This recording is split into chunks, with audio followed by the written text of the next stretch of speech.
കാന വാലിദുഹു ഹയ്യം ബിആഫിയതി ഫൽയഹ്മദില്ലാഹ ലാ ശൈഉൻ കമിസ്ലി അബീ. ഈ അടുത്ത് ഞാൻ കണ്ടൊരു കവിതയാണിത്. ഈ കവിത 5-6 വരിയുണ്ട്. ഞാൻ ഒറ്റയ്ക്കിരുന്ന് ഈ കവിത ചൊല്ലിയപ്പോഴൊക്കെ എന്റെ കണ്ണുകൾ നിറഞ്ഞുപോയിട്ടുണ്ട്. ഈ കവിത ആര് എഴുതിയതാണ് എന്ന് എനിക്കറിയില്ല. എവിടെയോ കണ്ടപ്പോൾ ഞാനത് അപ്പടി കുറിച്ചു വെച്ചു മാസങ്ങൾക്ക് മുമ്പ്. ഈ കവി വളരെ അർത്ഥവത്തായ ഒരു കവിതയാണ്. ഉമ്മ ഉപ്പ എന്ന് പറയുന്ന 2 വിളക്കുകൾ, നമ്മുടെ വീടിന്റെ പ്രകാശങ്ങൾ. ആ പ്രകാശം നമ്മിൽ നിന്ന് അസ്തമിച്ചു പോയതിന്റെ വേദന അറിയുന്ന ആളുകൾക്കറിയും, നഷ്ടപ്പെട്ടവർക്ക്. ഉമ്മയും ഉപ്പയും ഹയാത്തിലുള്ളവർക്കത് തിരിച്ചറിയാൻ ഒരു പക്ഷേ ഈ കവിത ഉപകരിച്ചേക്കാം. ആരുടെയെങ്കിലും മാതാവോ പിതാവോ ജീവിച്ചിരിക്കുന്നുണ്ടെങ്കിൽ അവൻ അല്ലാഹുവിനെ സ്തുതിച്ചുകൊള്ളട്ടെ.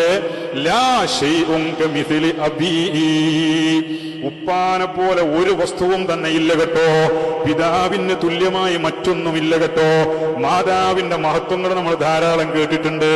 ഉമ്മാന്റെ ഫളായിലുകൾ ധാരാളം കേട്ടിട്ടുണ്ട്. ഉമ്മാനെ കുറിച്ച് വഅദ് പറയുന്ന 100 നാവുകൾ നമ്മൾ കണ്ടിട്ടുണ്ട്. അവിടെയൊക്കെ വിസ്മരിച്ചു പോകുന്ന ഒരു മുഖമുണ്ട് ഉപ്പാക്ക് ഉപ്പാനെ കുറിച്ച് പറഞ്ഞോളണമെന്നില്ല. ഉപ്പാനെ കുറിച്ച് പറഞ്ഞാലും പറഞ്ഞില്ലെങ്കിലും ഉപ്പാക്ക് പ്രശ്നമില്ല. അത് ഉപ്പ എന്ന ഒരു വികാരമാണ്.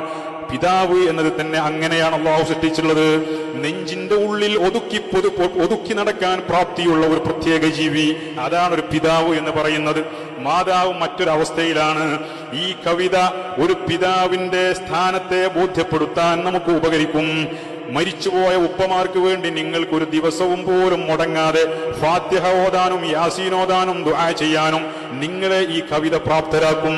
ജീവിച്ചിരിക്കുന്ന ഉപ്പമാരോട് ഏതെങ്കിലും നിലയ്ക്ക് വെറുപ്പോ വിഷമമോ മനസ്സിൽ കൊണ്ടു നടക്കുന്നവരുണ്ടെങ്കിൽ ഉപ്പാന്റെ കാൽക്കൽ വീണ് മാപ്പ് ചോദിക്കാൻ ഒരുപക്ഷെ ഈ കവിത നിങ്ങൾക്ക് ഉപകരിക്കും.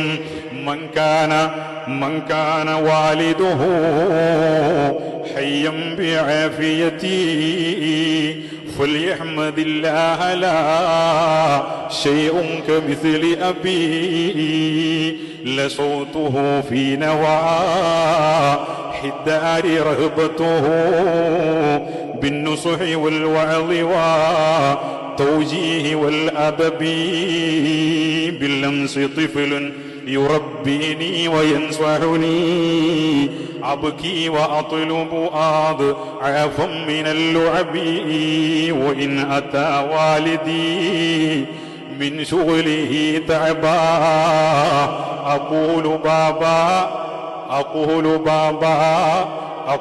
بابا فينسى بالغ